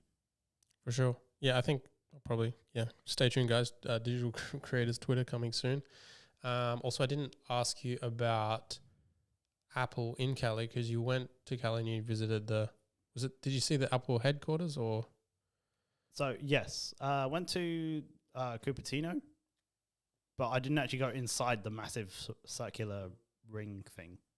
But I did go to their original building, which was on number 1 Infinite Loop, that's an amazing name of a road to have, Infinite Loop. It is infinite. Tell me about it. And anything you kind of picked up from that experience? Yeah. Actually, you know what? I got lunch there with a mentor of mine, and just going in, there's obviously a lot of security. There's a lot of secrecy within the Apple building. Like if you're an employee there, you're not allowed to share that many photos of what your workplace looks like and whatnot, because there's a lot of mystery around the Apple brand and how they come up with their products. I went into their just their workers' canteen, and that alone was a very unique experience because they've got pizza boxes designed by Apple. Oh, really? Wow. Did you take one? I would. I know people are flogging them on eBay. Like people who work at Apple are just like they pick up a handful of them and then probably flog them on eBay as like official Apple pizza box. Did you have an Apple pizza? Can't remember if I did. I think I might have had pasta there. Apple pasta? Damn. Apple. That's a grail. I would have taken one of those pizza boxes as a grail, which is like an item that you can like keep in your house or something. Yeah, I don't know if the security would have let you out of that. With a pizza box. Yeah, I don't know. Damn, I want to see an Apple pizza box now. Wait, I got a let friend- me look at it. I got a friend who who was in the building who wanted to take a photo of a chair. An Apple design chair. Or it's like just a nice looking chair. And immediately, as soon as they took a photo of it, they had a security guard behind Really? them going, "Get rid of that." Okay, Apple pizza box is a thing. Wow. That's actually really Yes, interesting. that's the one I was looking at. Yeah. So it's like this round pizza box with holes in it. I like how it's not square. That actually makes a lot of sense. And it's got like, little holes in it, and Yeah, the holes are to make sure it doesn't get like too steamy and condensed in there. it makes so much sense that it's round. Why are pizza boxes square? Something that a lot of us don't even bother thinking about. Partially because it would probably waste a lot of cardboard. Like okay. the manufacturing of cardboard pizza boxes would change completely if you had to go make them circle. True.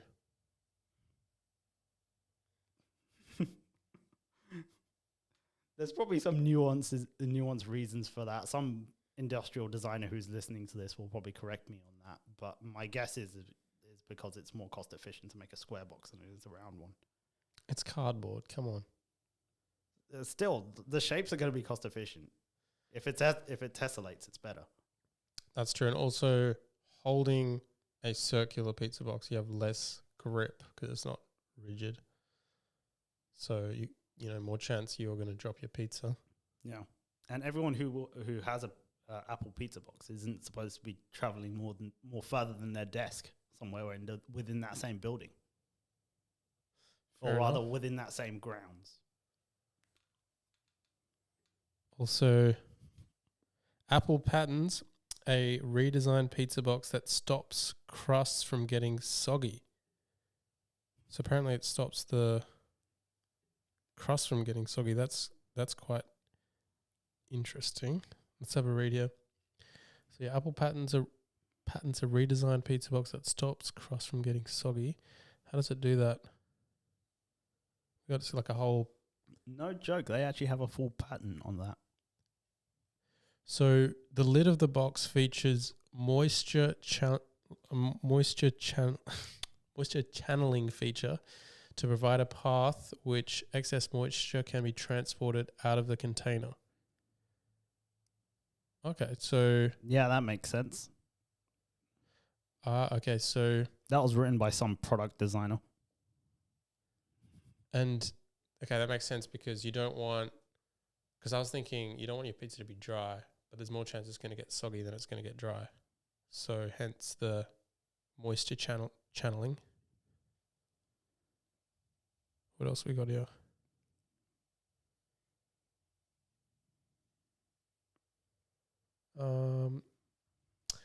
Okay, here we go.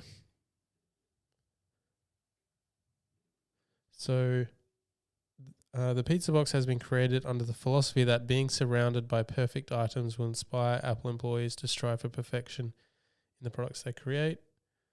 Well, is it a perfect box? What else? Like, yeah, the moisture thing works, but why is it round? Probably just made more sense at the time. Because they're not going to be made out of cardboard. They're going to be molded.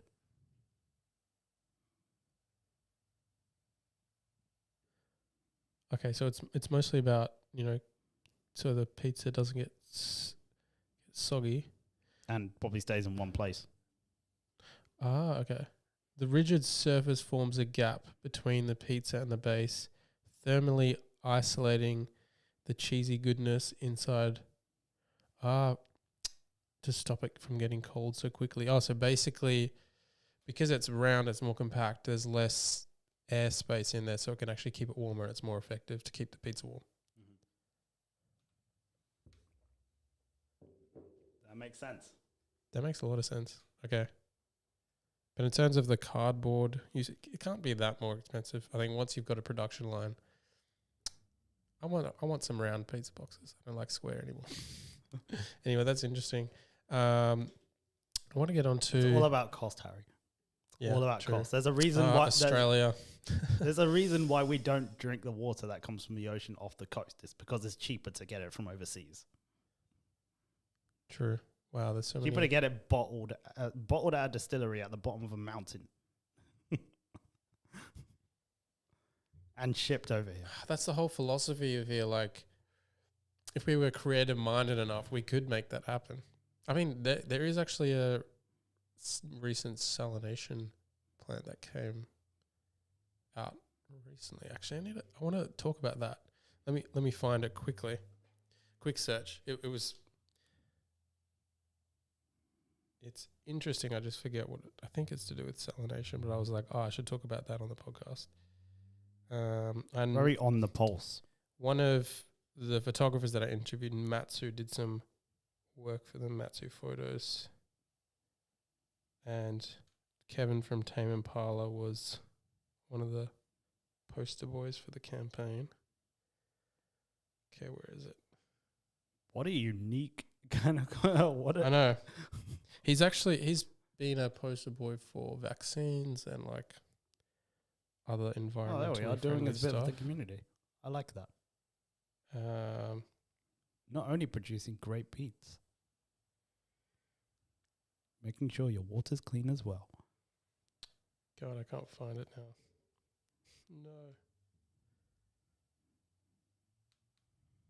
No. But while I'm finding that, I want to talk about animation branding because you brought that up before. Oh, yeah. And it was an interesting topic, but I'll let you start talking about like why you find it interesting. Yes, branding in general. Now, because that's an area I've chosen to have an interest in and an expertise in. I did get exposed, obviously, to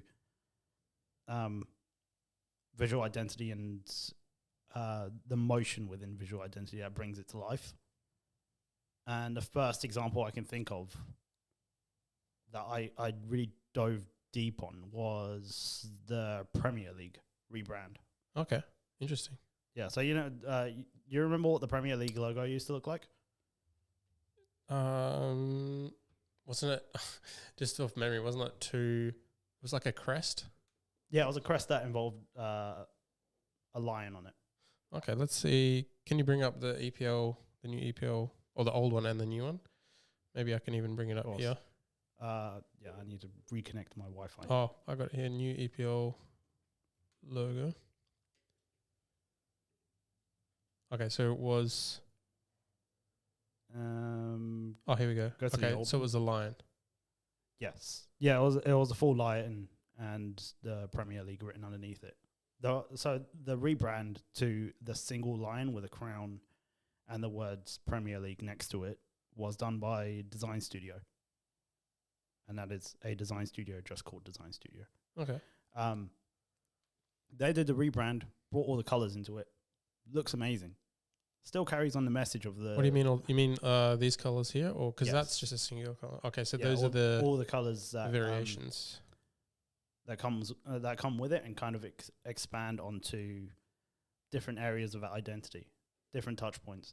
But then as soon as that needed to be applied to a digital screen and TV for broadcasting, then it had to be put into motion. And the agency that took that on was Dixon Baxi. So DIXONBAXI. Mm-hmm. And they're a relatively small agency in central London. Yeah. And an agency I've looked up to ever since I was studying at TAFE. Like their interpretation of the Premier League was just phenomenal. In their development, it brought motion and a cohesive visual theory into the identity of that brand. Like every movement had a point to it, and I love that. Yeah. Every collection of graphics got its own use case. across different touch points, different shows that were put on just around the Premier League. And yeah, everything, what they developed was so cohesive and really, really just like crisp looking. In terms of the animation, because you said they were animation focused, weren't they? Yes. Okay. I don't know what they describe themselves as, but as far as I know, they're a branding agency with a focus on motion and bringing brands to life. Because, yeah, like we were talking about this before, is as a designer, you think about logos, you think about branding, but you don't really think about animating logos. And if you want to make yourself kind of stand out from the crowd, that's something that you can focus on as a designer for sure. Yeah, that's not only something you can focus on its own. You can develop a logo from scratch that has the ability to be animated. You don't even have to do the animation yourself. Just if you keep that in mind, that when you produce it down the line, or when it gets taken over by another designer to apply to a certain moving application, then animation is going to be taken into account. Which is why certain logos will have certain components which can be split from the rest of it and just be like, okay, this can be used just isolated on its own, like an icon. And you've got the text that goes with it, and you've got the typography and the word marks. It's also a way to bring value to a brand. Like, because there's so many logos out there, companies with logos, where I think in today's age with video being more and more important, it's important to have that animation element. And if you're a designer, maybe, that wants to differentiate yourself, I think it's important. It could be good to focus on that sort of thing, because even if you want to bring value to a company, say, hey, I got your logo here and I animated it. Boom. Like it's something that maybe not a lot of people thought about. And maybe so.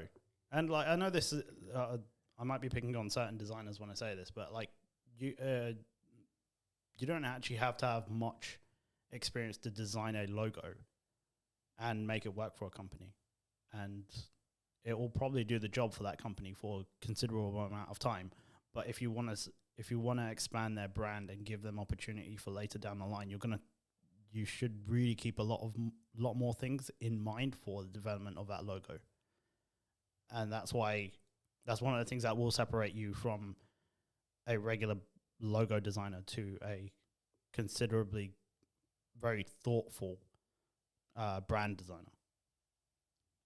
So if logo design is one of the services you offer, are you making sure that it can work? Are you making sure that whatever you produce can work across multiple applications, multiple touch points? Are you making sure that it works in print just as well as it works on the digital screen? Yeah. And this is one of those things that I do make a point of like separating myself with on my website. Is like as much as anyone could be doing a logo, but one of the reasons you might pick me to do your brand identity and everything that comes along with it is the amount of things that I'll keep in mind that can be expanded on after I'm already done with it. If you choose to take your logo developed by me and give it to another designer or give it to an animator or give it to a video producer, is there something they can do to it to make it work across their own applications? Yeah, for sure. Are there any other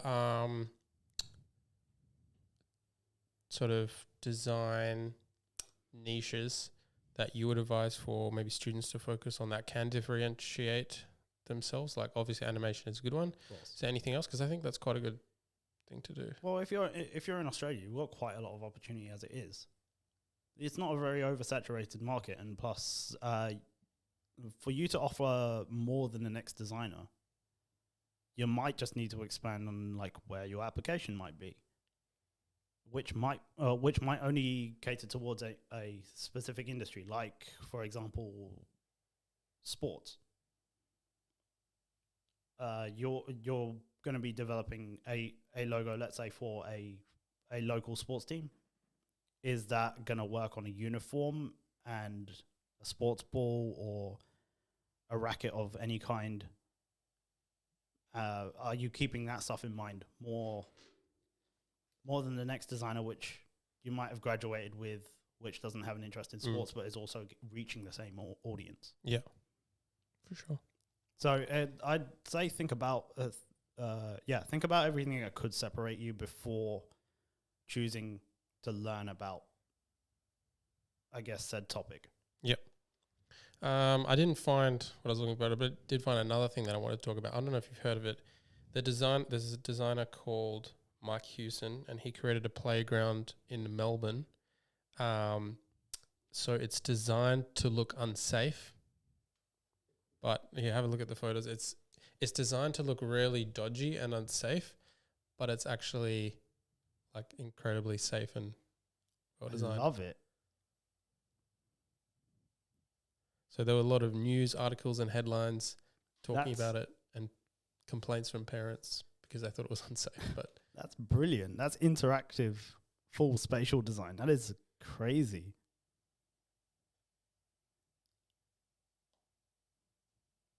Yes, the projects like that need so much more exposure. It's amazing, I think, yeah. It's so cool.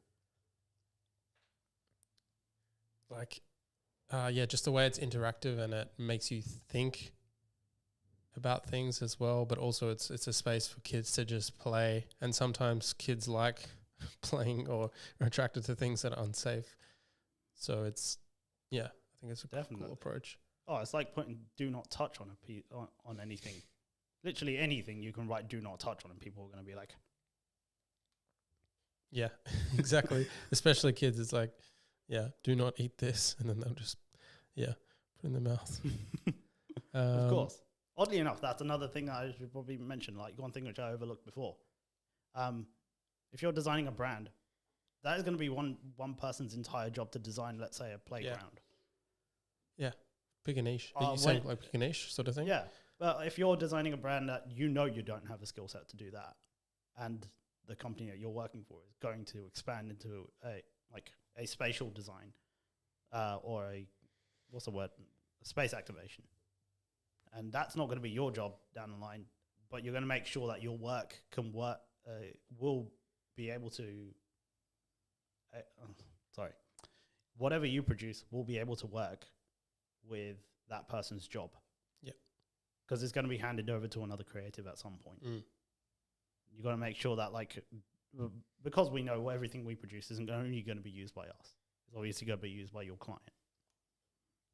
Yeah, exactly. I think, and you were saying in London, like how important it was to have a niche to differentiate yourself as a designer. It's definitely difficult when you start out to pick a niche, but the more you create, the more you can kind of figure out who you are a designer, and it's almost more effective to pick a niche, because although you won't fit as many design agencies if that's your thing, if you do find a niche, you'll have more of I think it'll be more effective in finding like a job that fits what you want to do. Of course, yeah, because if you're a multidisciplinary designer, you can reach out to a lot more people. But if you reach out to everyone, you're not going to be speaking to anyone in particular. So you're better off picking your particular market. I think I remember what it is. So I remember what I was looking at before. It's basically it's a Perth company. I've got it here. Tame Impala backed biotech, ULUU, I think that's the company name, Ulu, raises 8 million as it looks to combat plastic waste with seaweed. So I think it turns seaweed into plastic waste. I'll just read the article here. A Perth-based company creating biomaterials out of seaweed to replace plastic has raised 8 million in a seed round led by CSIRO-backed deep tech investor Main Sequence. So that's another investor. Of course, it's CSIRO, isn't it? in addition to securing contributions from celebrities like Carly Kloss and Tame Impala frontman Kevin Parker, founded by Dr. Julia Racer and Michael Kingsbury in 2020. Ulu will raise the capital injection to scale the production. Anyway, it turns seaweed into plastic. Or replaces plastic with seaweed. Yeah, that one. So they say our fermentation process, which is similar to brewing beer, allows to maintain a clean production and process using ocean resources, including seaweed and seawater. So I think that's pretty cool. Is it like a little tech? Yeah, tech or whatever. Like it's a new development, definitely. That's a space that's not really being utilized much in Australia, really. So yeah, it's good to see that sort of startups like that in Perth. And then last couple of topics, I want to talk about the branding of electric vehicles. So like, back to automotive, by the way. Yeah, yes. Back to automotive. So I want to jump into the logos that we were going to look at, but do you have any points you want to raise around EV branding? EV branding, like most automotive branding, usually it can come across as one-dimensional. And you know that for sure that anything that's being developed now in terms of in the automotive market, electric seems to be the most, or it's gained the most traction, obviously, because every car company and their mum are just producing more and more electronic vehicles. And electric power is taking over drastically, even though it's not the only alternate fuel right now. Hydrogen power as well. Okay. Yeah, and definitely over the past few years, I'm not sure if Tesla was the introduction of electric vehicles in the automotive industry, but they were definitely the company that pushed it and make it commercially viable. They had the most traction, easily, right? No pun intended. But yeah, Tesla, even though they weren't the first company to make an electric car, because the electric car came out decades ago. Yeah, they were the first to focus on it to the point where everyone started taking notice. And they at the time of releasing their first car, they had so much brand awareness that people had no choice but to listen to electric vehicle development. And also, a lot of people just understood we're going to have to go electric at some point. And I think at the point where they entered the market, Tesla was the smartest choice to get an electric vehicle. Therefore, everyone who was buying a new car, who was getting electric and converting over from petrol-run vehicles, didn't make sense for them to do anything but buy a Tesla. In fact, I would say quite right now in 2023, the vehicle that makes the most sense to buy if you're buying electric is a Tesla because of their road network. No other company has put in as much work as Tesla has into their recharge network that goes across pretty much everywhere that petrol stations are. Tesla is developing the most to integrate electric vehicles onto the road. Is it, because I don't have too much experience with electric vehicles, but I'm assuming the charging ports will be the same around cars. So with Tesla, Tesla has their own. They have their own standard for. Is it universal? Are the charging bays universal? I think there's a universal socket, but Tesla have their own patented one for supercharging. Yeah, and no one has developed the network or even the cars that can supercharge faster than Tesla can. Which is interesting because I believe Elon put the patents out for free, basically showed how these Teslas are made, just so other people would develop cars. electric vehicles? I think that other car companies definitely started developing, but I don't think Tesla supercharger caters for all cars. I think they're really good, and that's probably the separating factor. You know what, let me just quickly check. So I'm going to... Yes. So... Need more fact checking. Are Tesla chargers universal? I don't know if that's the right question, but do superchargers post support to all connector types? This pilot is only accessible for CCS enabled vehicles. Don't know what that is. If its supercharger post has 2 cables, non-Tesla cars can only charge with the CCS connector. Okay, so the Tesla charging base of 2 ports, probably 1 universal and 1 Tesla. Tesla is unable to accommodate vehicles that do not fully comply with the CCS communication protocols. So what is CCS? That leads you down a complete other rabbit hole, doesn't it? The combined charging system. Okay, so I'm assuming that's the standard electric vehicle charging system. Okay, that makes sense. But yeah, you were saying Tesla, they invested more in the charging stations the around network, the network, which is very smart. Yeah, of course. Well, for us to develop a road network like it is today, we had to install petrol stations every so often to make sure that cars can go wherever you need them to go. I think something has to be done with electric vehicles. Yeah, Elon and Tesla is an example where, you know, us as creators, we can actually move faster as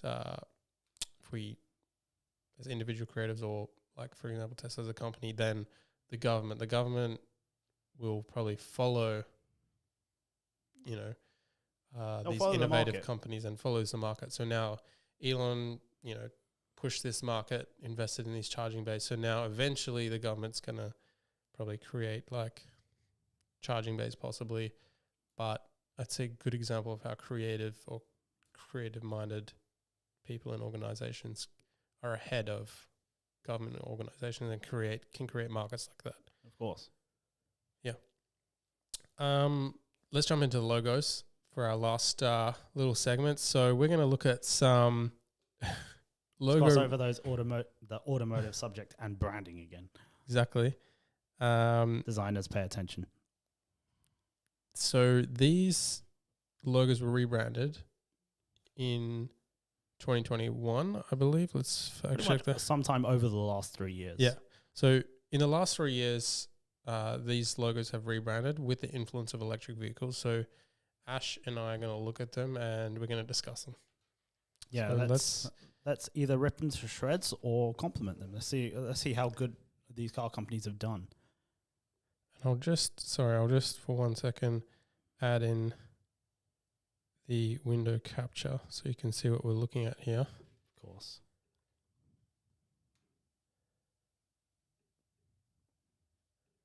Boom.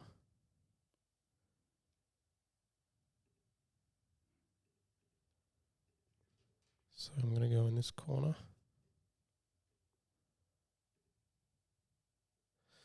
And Ash will go in the other corner. Probably should have had this before, but anyway.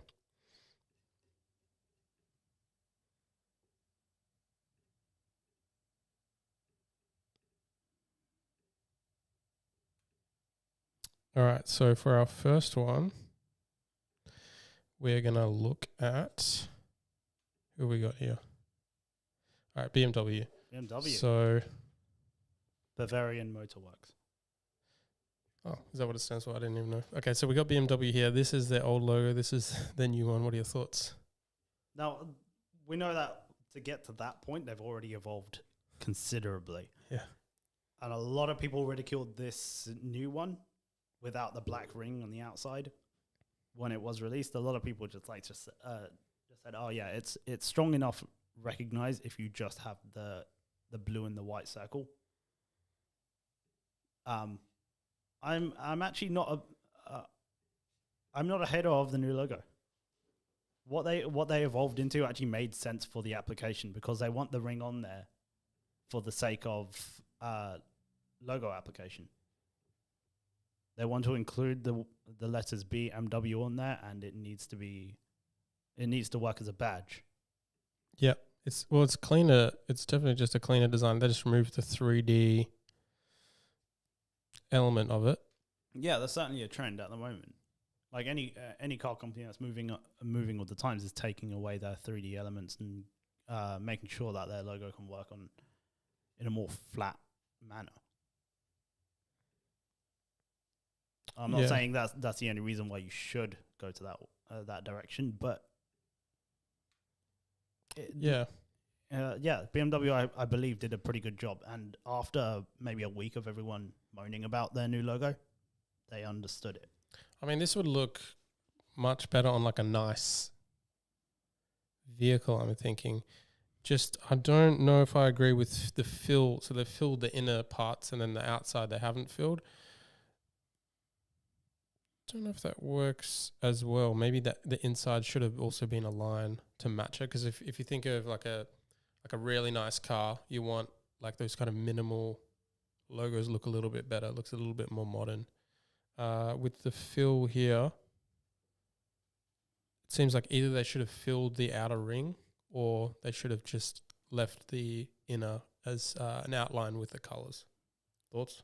I can get behind your thoughts with that, but at the same time, BMW want to highlight certain parts of their heritage, which means that they want they probably got given like a handful of different options for their logo. Actually, I wouldn't be surprised that if they had developed probably like 3 or 4 different concepts.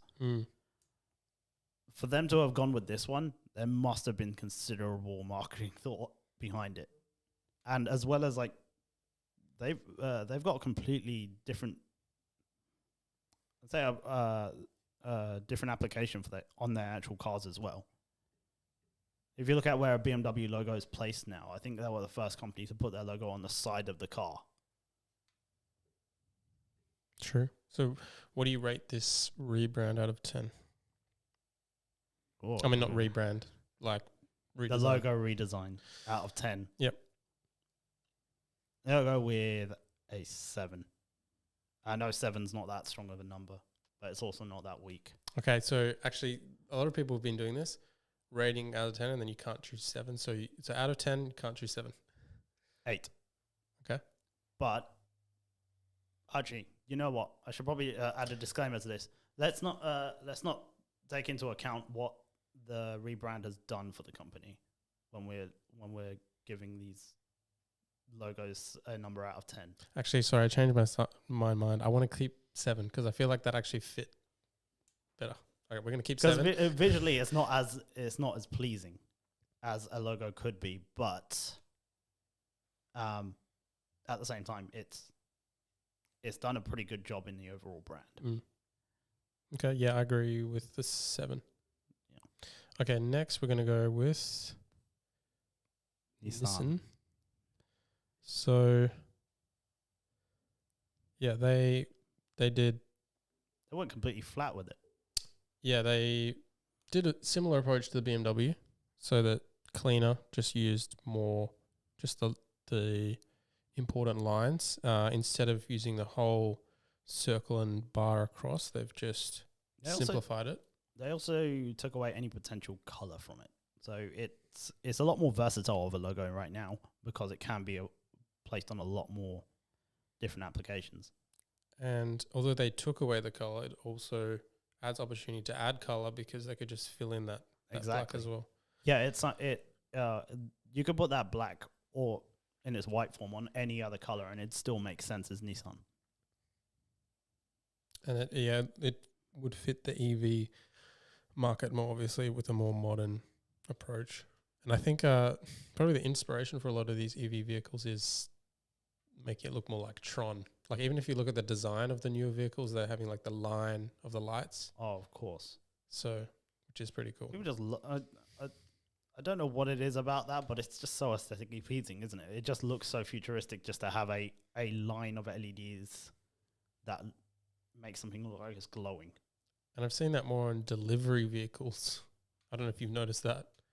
Like the big white Hyundai. Yes, I know the one that you're talking about. Which is, I think it's cool. It's sick. They seem to be leading the way. I don't know. Porsche does it as well, I think. Yeah, Porsche definitely has that style. The rear light that goes across the whole thing. Yeah. And your rating out of 10? With Nissan, I think strong 9 out of 10. Because it's so much more open to application and a wider application of places where you can put that logo and touch points with... this is getting really nerdy into printing and stuff, but it's actually cheaper, obviously, to print a black and white logo than it is to print something which has 3D aspects to it. I think I'm going to give it an 8, just because I feel like they could have pushed it even further with the modernization of the logo. I think it's good, and it market-wise right now, I think it fits, but they might have to 8. But I think it's really good, really, really good. Okay, next. Fair enough, I get where you're coming from there. You want to make these next few a quick fire round? Yeah. Yeah, okay. VW out of 10. 8. Definitely. It can still be used in the same places that the old logo could be used on. And also, they had a lot to run away from when it came to their reputation with the old logo. I agree. Dieselgate. 8. I give it an 8 as well. Rolls-Royce. Rolls-Royce is a unique one.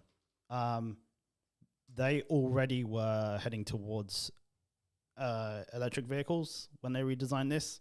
Yep. But also that they have an entire another division of their business, which is developing aeroplane engines. This is something which is used across both brands, if I'm not wrong. Mm-hmm. I mean, they've used the original typeface, but they've also expanded the brand behind it. So their visual identity elements that they've created with it. Okay, so it's more about the branding than the logo. Okay. Yeah, I think they've got a new, more stronger, cohesive brand behind the logo, and they've taken away just the right amount from the logo, I think, to make it still recognizable and still hold its place as an icon. So I'm going to give Rolls-Royce a solid 9 out of 10 for the brand, but for the logo itself, let's go 6. I'll give it the logo itself. Yeah, a 6 as well. I mean, I get why you've been influenced by the original one. It's got a lot of heritage still behind not it, so it's still carrying a lot of weight, branding-wise. Maybe I'll just give it a 7. Okay, next is Kia. This one, I love this one, actually. It got quite controversial over the last couple months because a lot of people have, since the rebrand, have been searching for KN car. Ah. So it's not as legible as Gotcha. it should be, but this logo itself actually has more meaning behind it than any other rebrand that I think I've seen from a larger company. Why is that? Because they actually they modernized a cursive stroke for the letters KIA. Mm. So it was supposed to it was supposed to reference a cursive letters that were written in the same angle, and therefore the consistency you have with those angles was purposely done. It's visually balanced. Like if you squint your eyes and you blur that, it makes it actually looks very, very appealing. Mm. And when you see that badged on the car, it still does the job. It looks really great. bloody well. Yeah. Yeah, it looks so much more better than the old logo because the old logo had a complete different reputation behind it as well. So I'd go as far as to say 9.5 out of 10 for their new logo. I give it a 10. I love this logo. I won't ever give anything a 10, just plainly because there's always room for improvement. But with the Kia logo, I can't. Actually, you know what? No, you know what? I'm gonna have to lower my score because it's having the legibility issue. Oh, true. So Actually, pointing that out. If they were smart about it, after they had done the rebrand, they would also have all the AdWords. They'd be paying for all the AdWords for KN car because they would automatically redirect people to what they're searching for. Yeah, I feel like, damn, the design is just so nice though, but I get that legibility. I'm going to lower mine to 9.5, but I'm going to have to lower it to 7, unfortunately, because of legibility. And I know from a UX perspective, like user experience and your user interface design-wise, you can't have a design for something that isn't legible. I feel like even though it breaks that legibility rule, I'm going to give it points for fashion, which is like sometimes it almost created a different kind of energy to the brand. It's almost like it's the car logo that you haven't seen before. So it's almost created this new identity. People have to reinterpret how they feel about Kia when they see it drive. Like, oh, what is that car? Haven't seen that logo for. What is, even if they interpret it as KN, you reckon that could it adds like a mystery to it. Yeah, I can agree with that. Peugeot. Out of 10, lightning round. This is lightning round. Right, of course. 10. 10. No, I can't give it a 10. I can't give it a 10. I'm going to go 9 because it's an emblem and it makes reference back to when they were they were really good at motorsport. So Peugeot, I'd say visually a step backwards, aesthetically though, and branding wise, major leap forwards.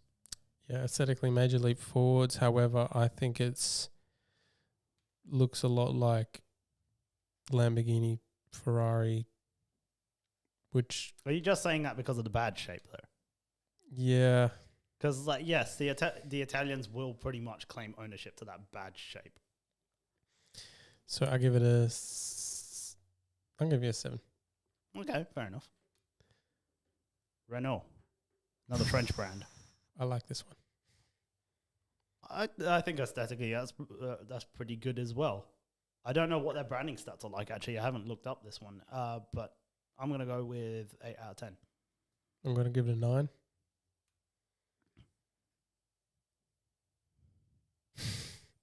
Yeah. God, it was horrible to start with, in my opinion. Negative 53. God. God, no, I just hate GM. I give it a 1. Ugh. Literally everything that they've done, everything that they did for this and their press release to follow it as well was just like, oh, we're going in in an electric direction, and therefore our entire focus is going to be electric from here on out. Which would mean if suddenly hydrogen took over as a renewable fuel source instead of electric, would they have to do another rebrand? Because if that's all they're saying with this logo, then they've really limited themselves. Mm. And God, I don't even need to mention the gradient. But everyone can recognize that it's just freaking... It was outdated before it was released. There's so many bad things I can point out. What do you rate it? I can't go negative, so I'm going to have to go 1. It's ugly. Volvo. Oops. Accidentally closed. Can I undo that? You can go history, last open window.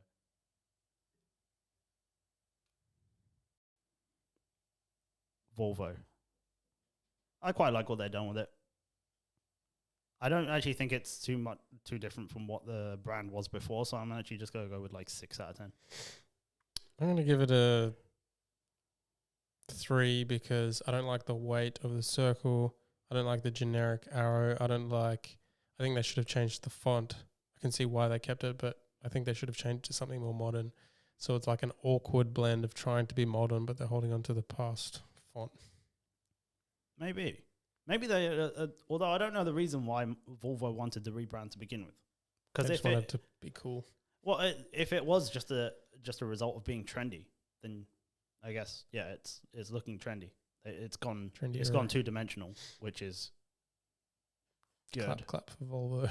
Yeah, I mean it'll last another 5 years maybe. Mm. But if they had the rebrand for the sake of reaching out to a different audience, then I think I can give them more credit for that. What's your final rating? 6. Still going to go with 6. Going with